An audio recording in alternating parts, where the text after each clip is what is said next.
It's time. Your triple bogey, long shot parlay, full send degenerates had a place to call home.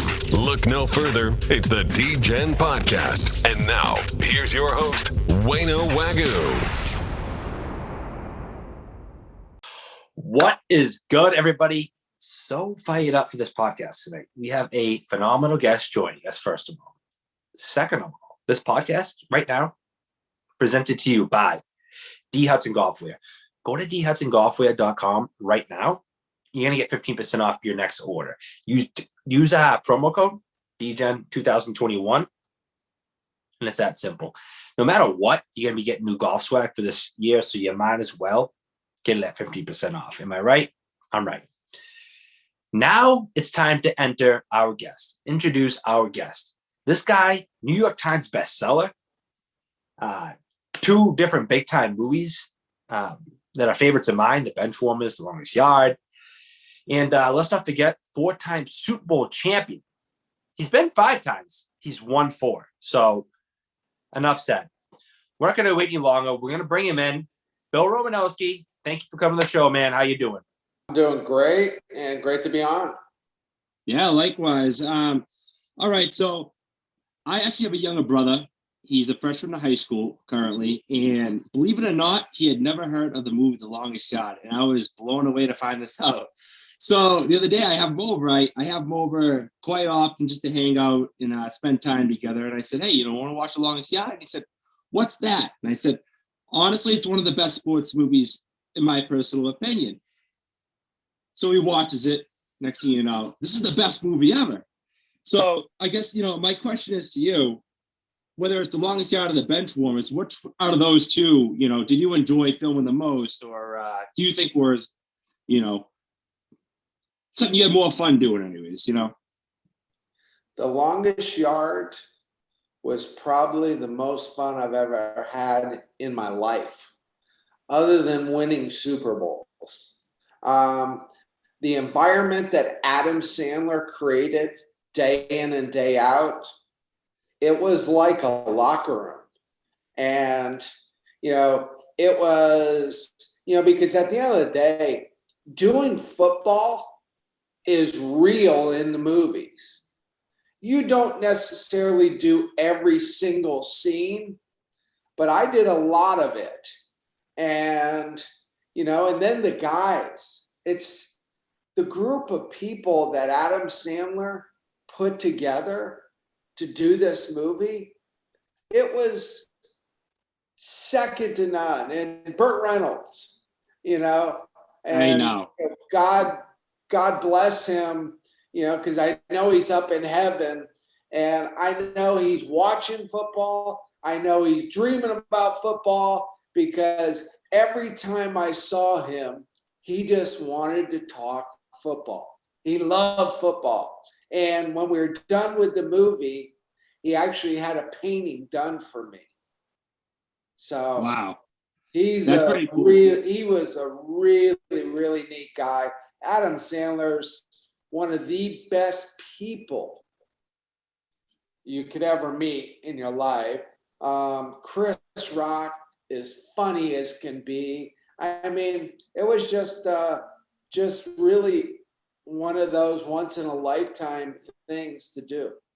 And actually, it's funny because you kind of beat me to the punch a little bit. One of my later questions was going to be, who's funnier, Adam Sandler, Chris Rock, or Rob Schneider? I know you were with Rob Schneider for a little bit. The other movie, Benchwarmers. All 3 of them are hilarious. But in your opinion, here's the difference in Adam and Chris Rock. Chris Rock is like a machine gun of humor coming out of his mouth.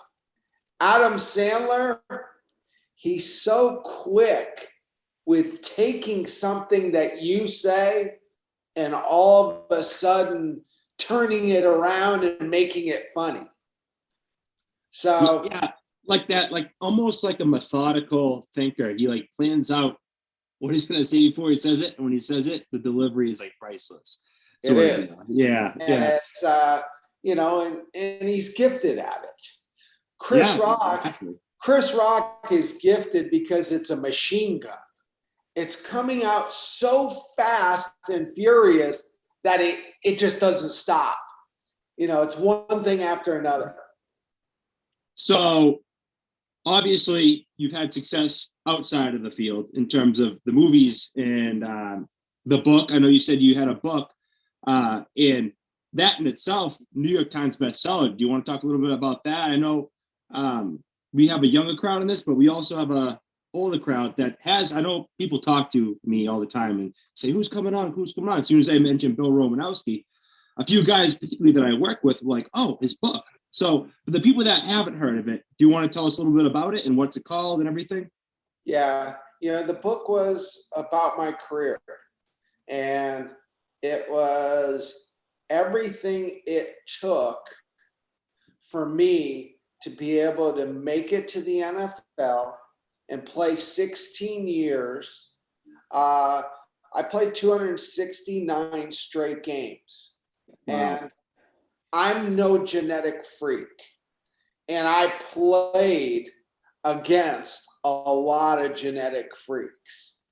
And for me to be able to take that field and compete day in and day out, it was a grind, it was a struggle, it was a passion, it was a love. I loved every minute of it. I love training, I love recovery. On some level, I love the pain that the game dished out. And I go through that in detail, in the book. And, it was kind of a healing, because for so many years, I had blinders on and tunnel vision. And everything was about how do I get better at what I love to do. And, a lot of, I talk about, what it took for me to get to a place to need to be violent, because to play linebacker in the NFL, it's a violent sport, and you need to be able to take yourself to a very dark place. And that took me that took a while to really learn how to do that. I can only imagine. I mean, I look at the play style now in the NFL, and not to throw jabs at it, because I love the NFL. I love that they take care of player safety, but also I look at it, and it is a softer version of what it used to be, along with like the NBA. And, really a lot of different sports now. And there's good sides to that and bad sides. Naturally, I see, when you used to play and how more physical it used to be. And I guess how, it wasn't so ticky-tacky, in my opinion. With that being said, though, despite it being a tougher NFL back when you played, you won 4 Super Bowls. You went to 5. I guess I don't want to single out or try to make you single out a Super Bowl that was more important than another, because, you win 1 and you win 2 and you win 3 and you win 4, and they're all special in their own way. But I guess your opinion, what is it like, never mind going to a Super Bowl, but what is it like winning a Super Bowl? Because I can only imagine how like exhilarating, just a ton of emotions, that you really go through.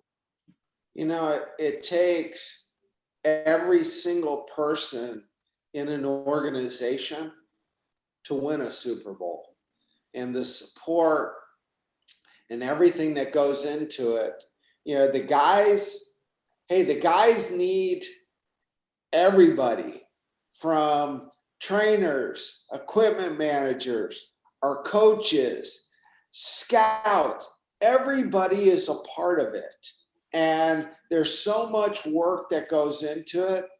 And when you actually get there and win, and you're able to say that you are the best in the world, and you get that for about 4 to 6 months until the next season begins, till training camp, mini camps, everything, you had the bragging rights, but all of a sudden, when they have a draft, they start getting linebackers, they bring in free agent linebackers, your job is always on the line.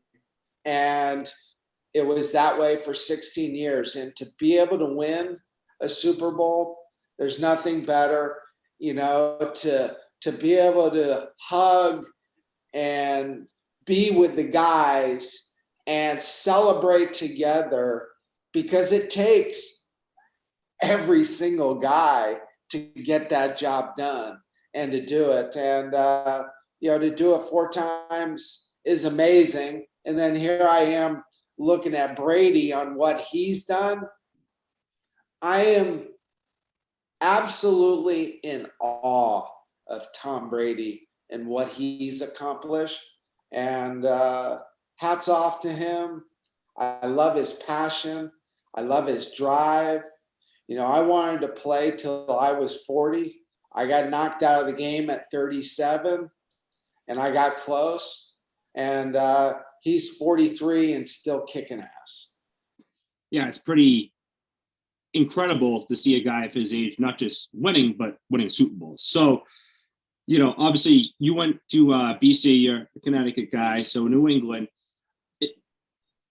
I know maybe you're not, and maybe I'm just assuming, a Patriots fan per se, but it's going to be exciting still being from New England and seeing the Patriots do what they've done, but also seeing Tom Brady go off and play in Tampa Bay, it's like super remarkable. So in your personal opinion, I guess playing more or less the devil's advocate, what do you think it's more? Do you think it's more Tom Brady, or do you think it's more Bill Belichick from the past with the success the Patriots have had? Because you saw it this year, Bill Belichick, I want to say struggle, but didn't do as well as Tom Brady, clearly. So in your opinion, I know it's like you said, it takes a whole team to win a Super Bowl. It takes everybody. But that duo, it's an argument that will go on for as long as time, and I guess in your opinion, what is your take on that? Well, you got to have both. You got to have great coaching, and you got to have great players, and you got to have a great quarterback. 2 times I won the Super Bowl with Joe Montana, and 2 times with John Elway. The one we lost was Rich Gannon. I love Rich Gannon. He's a hell of a player. He was tough. He was smart. He had it all, and just didn't perform on the big stage, and didn't get the job done. And we collectively as a group did not get the job done. But Bill Belichick is not God. He is a guy that knew how to get the most out of Tom Brady and the most out of his players. And if they didn't win the Super Bowl, they were right there at the cusp. And, so for that, he is the greatest coach in history, period, as far as I'm concerned. And I totally agree with you, to be honest. There's a lot of people that will bring up Vince Lombardi and all those things, but Bill Belichick is as close to a football god as you can get. And I have just the utmost respect for what he's accomplished. So that's kind of how I wanted to finish this interview, actually, is bringing up the John Elway, Joe Montana, and even Steve Young. Steve Young was a backup for Montana when you guys won those Super Bowls, which is incredible in itself. It's almost kind of like a Brett Favre, Aaron Rodgers situation. So with that being said, you started your career winning Super Bowls with San Francisco. You finished it with John Elway. Those teams were built differently, but in a lot of ways, there were great defenses, great offenses. Do you ever look at those 2 Super Bowl teams and look at it as more or less like, all right, this team was better at this, or this team was better at this? Or you just say, you know what, they were just both great teams. And at the end of the day, it was, like you said before, a team effort. It takes everybody. I guess, yeah.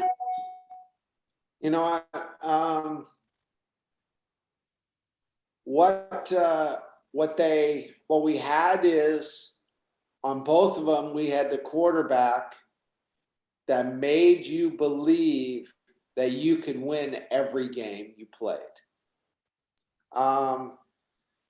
We're probably more talented in San Francisco, just overall talent, but we were probably closer as a team in Denver.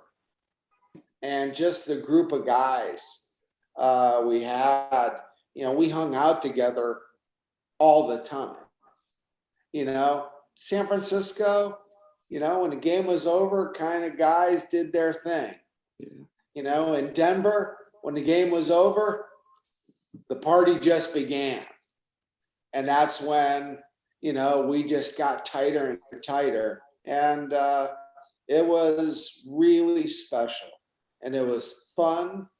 There was nothing like it. I was in San Francisco. I was young. I was like, wow, this is great. You get drafted and win Super Bowls. And then I soon realized how hard it is, because it took me 8 years to get back.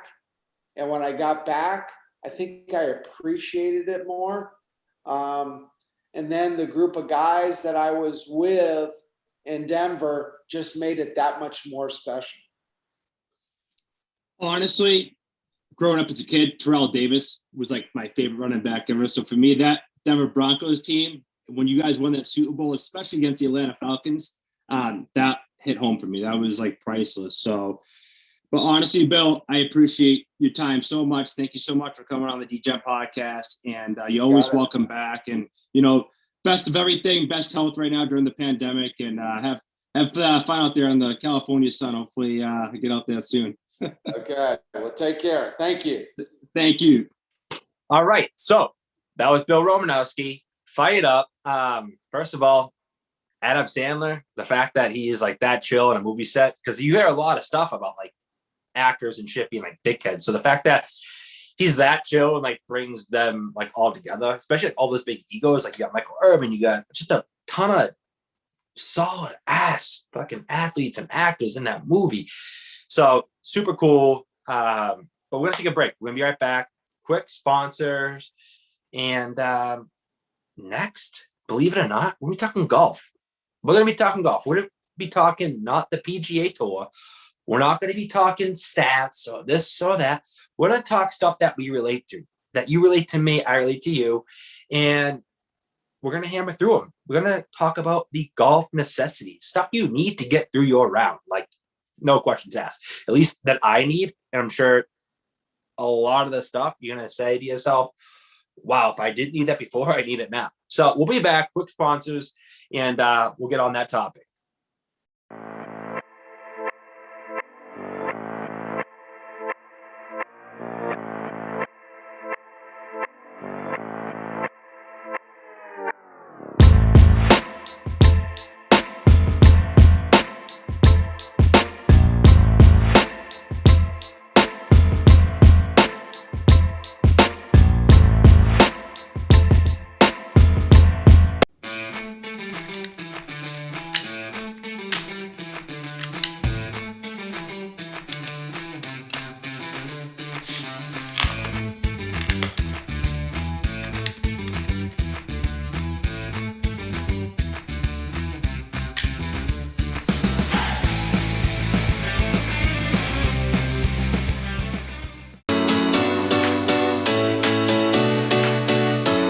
Not many things beat stepping up to the tee box with a new, fresh golf glove on, except when that golf glove is from Palm Golf. Go to palmgolfco.com and check out all their new released Rustic Palms collection and get 15% off when you use promo code DGen. Hashtag swing and smile.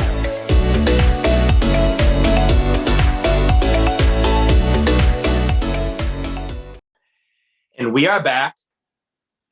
I know you just saw the sponsors, and I'm not going to like hop on them and get on them. But first of all, this hat needs to go, because guess what came in the mail? D. Hudson fresh golf lid, guys. Look at the logo on the side, the hat underneath. You got more of these gems going on. It's like at the wick, so like it's breathable. It's too good. And to finish it off, no party's a party without a draft top. I do have a Diet Coke right now because your boy's trying to be healthy. So bear with me. But what you do is you just open up like this. You put it right on. If I'm doing this right, click it or tick it. All right. Maybe not. This is a bad example. I guess I'm just maybe. All right. There we go. See, you hold like that. You twist. You're going to hear it pop. Oh, my God. Which is the beer. And next thing you know, look at it. I guess like you're supposed to pop this thing open. Let me put this down because I'm not ambidextrous. And then look at that. Boom. Dude, can you see? Can you see? I mean, get a better look at this. Look at like if you have a mixed drink, it's like, you know, if they make like the margaritas to go, I love margaritas or like whatever else, you know, boom, there you go. Don't need a solo cup. No solo cups on this golf necessities list that we're going to bang out right now. So with that being said, the first thing and the most important thing, you need tunes. You got to set the mood. You need a Bluetooth speaker. You need one that has like serious battery. Like if you're playing 18 holes, unless, you know, you got shit to do and you play at 9. But if I go, it's an 18 day and that's that. I have a Bose speaker and like it attaches to like the frame of the golf cart. If you know what I mean, you can picture that in your head. All right. That is like clutch because you don't want that thing bouncing around. You want it like we can get to it, turn the volume down if like you got an old crowd near you, you know what I mean? Because like the old heads, God forbid you're playing music. So that's numero uno. Second, the beers with your draft top, of course. But the beers. And I'm not talking like if you bring on a hot summer day, like craft beers, and I'm pretty sure you have an issue because you're not there to be casual. You're there to slug. You're there to slug. And you know it, I know it. Your girlfriend may not know it, your wife may not know it, but you're there to slug with the boys. So like Bud Light, Corona Light, something that's not going to be super heavy in your stomach, necessity. If you're bringing up the hard boots, it's going to be in the nips. It's going to be nips, Dr. McGillicuddy, Fireball. I know it's kind of gross, but it goes down easy. So that's that. Don't forget too, like I have an insulated golf bag with like a cooler pouch in it. So I get like my little freezer pack and I throw it in and it keeps everything nice and cool. But with that being said, mimosas. If you're golfing in the morning, I know it's kind of like a chick thing. That's why I make it a man-mosa, a little splash of vodka. You thank you. You're welcome. Whatever you want to say. Mimosas. I'm not going hard booze in the morning. I'm not doing beers in the morning. Mimosa's fresh. I feel like I can get my vitamin C for the day. I can get shit done. And that's that. So like you can get like the little like travel size or whatever, the nip size version of like a champagne, I guess. Yeah. And then some orange juice just from the corner store. Boom. Right then and there, you're done. So that's that. Mimosas. Snack attack, always a big snacker when I'm on the golf course. I mean, obviously you get the turn, get the cock girl, but like sometimes you get a shitty cock girl and she just doesn't come. But sometimes you get to the turn, they don't got like those snacks that snack, like that just smack straight. Take you off your feet, good. Like combos. Like I'm a huge combo guy. You can guarantee that you're gonna see me at the convenience store before a round buying like the small size combos, you know what I mean? And the pepperoni pizza one, flame. Best one out. And if it ain't the best one out, then just the original, just cheddar cheese, can't go wrong. Cheez-Its, also necessity. I'm watching my figure, that's hence why the Diet Coke instead of the beer for the demo. So I usually go with the low fat, but come sometime, I'm in fuck it mode anyways. So Cheez-Its, finally rounding it out. Can't have a good beer without a good cashew. Cashews, salted, unsalted, whatever your flair is, cashews. Huge thing to stay woke on. And I'm talking all this unhealthy stuff, beer, snacks, this, that, water. And it has to be ice cold. And that cool pouch I mentioned, ice cold. Mic drop, ice cold, or it ain't for me. Nobody wants some warm ass water where you're sweating your balls off on a golf course all day in the middle of the hot sun. So don't forget to hydrate. As they say in the Army, hydrate or die. And that's that. Next, and most importantly, a fresh pack of 12 golf balls. You know how many times I get in the course and there's guys bumming golf balls after you? And they knew going to the round they were going to lose anything they had in their bag. I mean, I'm no fucking Jack Nicklaus either, or Tiger Woods. Like, I'm losing all 12 of those balls, which is why I bring 12. And like, I'm not bringing Pro V1s because I suck. I'm bringing like noodles, like whatever I can grab for the cheapest. And they're like, oh, like you bring noodles? I'm like, yeah, bro. Like I'm not trying to spend $40 just to lose it. Like I might as well just get $40 and throw it in the woods and not find it. Leave for the next guy to find. It's that simple. So 12-pack of golf balls. You gotta have a new pack each round so you don't run out. Next, just with that music, gotta have the shades. Shades on or nothing, because at the end of the day, these baby blues, you see these, they don't do good in the sun. Sunglasses. Next, golf club. And you saw our sponsor, Palm Golf, with the fresh ass gloves. And I hate to say it, I ain't stepping up to a tee box, no matter how bad I'm going to slice it right or pull it left, without a fresh white glove on. Call me Michael Jackson. I don't care, because it's worth it. And you know, the guy that steps up to the tee box with that scummy 2-year-old, 1-year-old, dirty ass, wrinkly, smelling glove, you're like, ugh. Like there is 100% that going on in your mind, because I know I do, and I relate to a lot of people. And if it isn't, then I'm really sorry for you. You're probably that guy with the dirty glove. So a nice, fresh, white glove. You can go to Target, whatever you want to call it, buy like a glove for like $15, like in between every like 5 or 6 rounds. I know it's a lot, but whatever. Hate on me all you want. A ball marker. Don't be that guy also. Don't be that guy that's on the putting green and doesn't have a ball marker.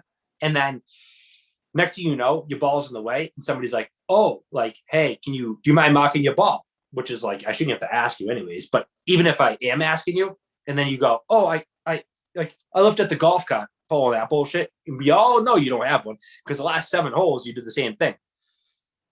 And then he bums one off you, AKA COVID right now. And he bumps one off you. So, ball marker, don't forget it.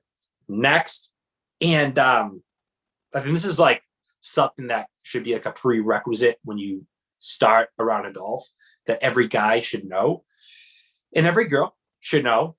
If you're going to be golfing with your boys and not just like random ass people, like you need to bring cash. You need to bring cash. You heard this? I'm looking right into the camera. Where's the camera? Right here. You need to bring cash to every single golf round that you have. 1, we are a betting breed of people here on the DGen podcast. Nothing's worse than that friend that says, I'll Venmo you, I'll Cash App you, I'll do this, I'll do that. And they just don't ever pay you. Not that like we're betting for fucking our lives here and our paychecks. But if I win $20 on the golf course, damn straight, you're paying me. Chances are I'm going to owe you, because I suck anyways. Not many times do I walk away in the positive on a day of golf. But I bring cash. And next, like the cock girl. Like, how many times do you get a cock girl that comes by and they're like, oh, cash only? I get it now. It's a lot easier because like they do have like the swipe, like the square swipe things on their phones. But cash is king.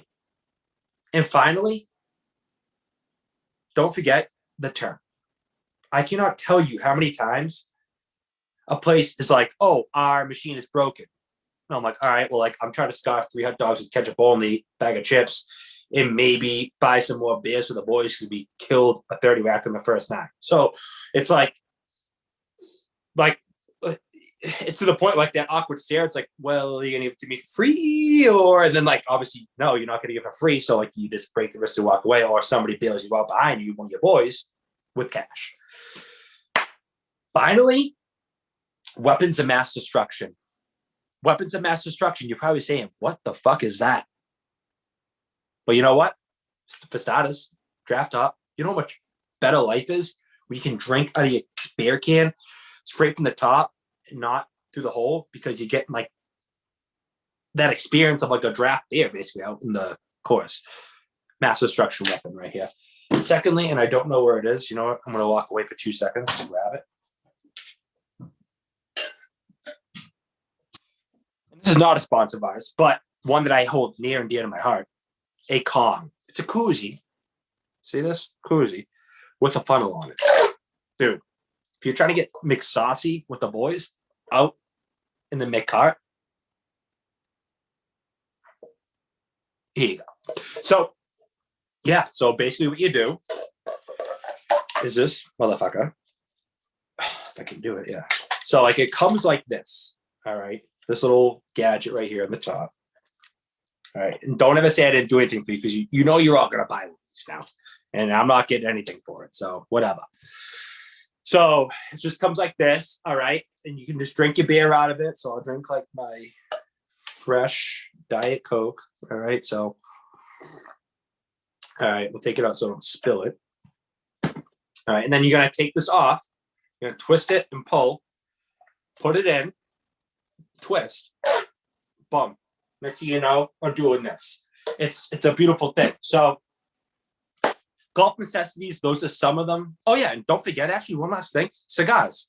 Are you kidding me? I'm not a smoker. I don't smoke butts at all. I don't smoke cigars on the regular. I don't even smoke weed. I can't because my job, I can't smoke weed. I get drug tested. That's right. I'm essential. I'm a big guy. So cigars though, but like you don't think get like anything crazy at Black and Mild. It's just like smoking a cigar while you're with the boys is like priceless. I don't know. I find that like a pastime. I like to rip a cigar, like not all day. Like I'll snipe it halfway through and I don't even inhale, but it's just like the novelty of smoking a cigar. Timeless. It's great. Anyways, golf necessities. That's the segment. It's over. This podcast is over, actually. We had Bill Romanowski. We talked some smack about this, and life is good. So don't forget, next podcast will come out Friday again next week. We're going to be doing Fridays only for the foreseeable future. And that will be that. Do you guys have any other guests you want to see, topics you want to talk about, just anything at all with this podcast? Let me know.